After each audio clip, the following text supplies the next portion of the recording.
New Horizons for the Woolworths Girls by Elaine Everest. Read by Annie Aldington.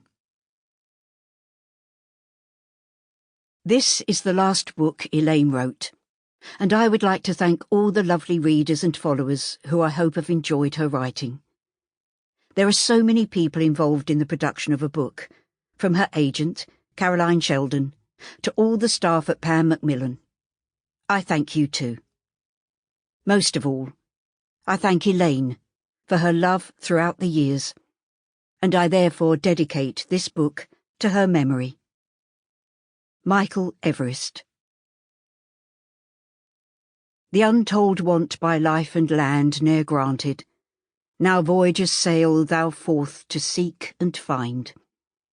Walt Whitman. Chapter 1. February, 1940. I can't drive that. Annie Brooks stood hands on hips, an indignant look on her sweat-covered face. Besides, we can't afford such a thing. She glared at the two men. If you'll excuse me, I need to get back to work.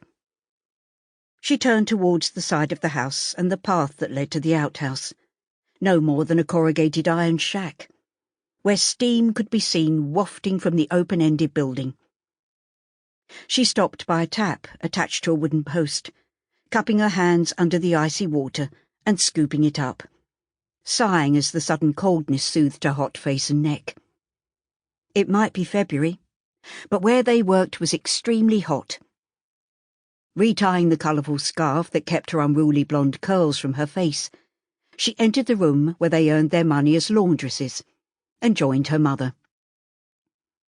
"What did your Uncle Pete want?"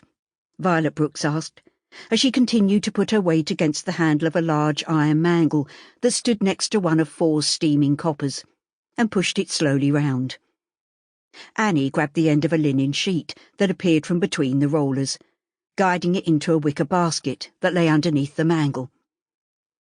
Once the heavy sheet had gone through the process, they put it through the ringers one more time.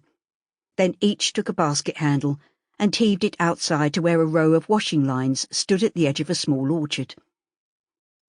"He reckons we could improve the laundry business by having a van to deliver and collect the bag wash from our customers," Annie said, as between them they pinned the large sheet to the line using wooden pegs kept in the pockets of their aprons. Once they'd put a long wooden prop under the washing line to hold it up, Violet wiped her hands, pursing her lips as she did so. "Does he now?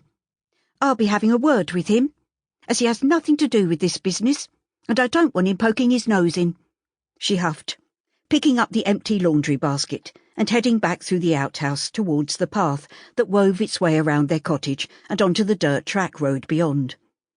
This then led to the marshes and the farm from which Blossom Cottage took its name. "What's all this about, Pete?" she asked of the man who was still standing in the road, talking to his and Violet's father. "We haven't got the money for your harebrained schemes. We don't see you from one month to the next, and then you turn up telling our Annie she needs to be driving a van rather than using the horse and cart that's been good enough for the business since I was a girl, and her not even 19 yet." She turned and gave her father a waspish look. "I take it you've had a hand in this idea?" Jasper James raised his hand to shield himself from his daughter's eyes. "Don't you go blaming me. I just came out here to say hello to our Pete. I'll go back inside. I know when I'm not welcome," he said, shuffling back towards the house. "Check on Mum and see if she needs helping out of bed. Her legs were playing her up yesterday. You could make her a brew and a slice of toast as well," Violet called after him, before turning to her younger brother. "I thought you'd have signed up to fight for your country by now. It's been months since the war was declared, and what have you done?" Pete shrugged his shoulders. "They don't want me because of my dodgy lungs. It runs in the family," he said, glancing at the departing figure of their father. "That's why he only fought for a little while in the first shout." "Laziness runs in this family," Violet muttered, as she looked at the van Pete was leaning against. "Where has this come from?" Pete, sensing Violet's interest, started to show her Sample complete. Ready to continue?